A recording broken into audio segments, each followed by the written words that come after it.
Controversy is growing around the design for the new St. Petersburg Pier. City Council signed off on the lens, but not everyone is sold on it. And more opposition is gathering tonight. Our Bill Logan is live in St. Pete with more on this. Bill?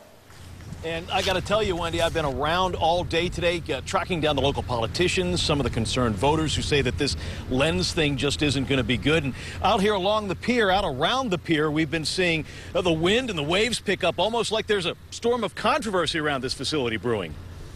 When it comes to city symbols, this one has a lot to say. I used to get thrown off that wall there at the end and swim my way back to Spa Beach.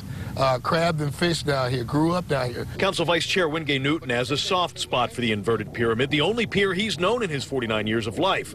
Despite his colleagues' vote to replace it with the avant-garde futuristic lens design, he's stood in almost lone opposition because he doesn't think such a big deal ought to be left to such a small group of decision makers. This asset belongs to the people and the taxpayers of the city of St. Pete, not to a bunch of politicians. Today, Newton was on hand as a group calling themselves the Concerned Citizens of St. Petersburg announced their formation as a political committee whose main role will be to stop the lens. We were on hand earlier this afternoon as they brought their paperwork to City Hall. I've seen 3 piers. and the lens is not one the you lens want to see. is not the ones I want to see. The lens is the 3rd pier, and I don't care for the lens. This team, coming in the wake of another group who amassed thousands of signatures to force council to put a referendum on the lens to voters in November, met with the mayor informally and told him they're going to go by the letter of the law to ensure they don't get their petitions thrown out like the last effort. I wasn't against the previous petition being on the November ballot.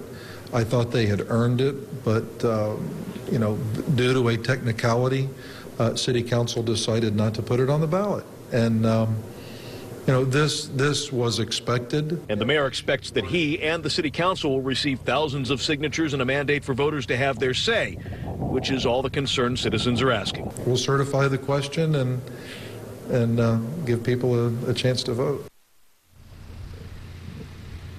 And then it'll be back to the drawing board. For now, though, the pier remains open, despite the fact that the mayor says the plans for its demolition will be going forward. And by this time next year, he expects this to be a pile of rubble, even though at this point, it's still not clear what's going to replace it. Reporting live this evening in St. Petersburg, Bill Logan, ABC Action.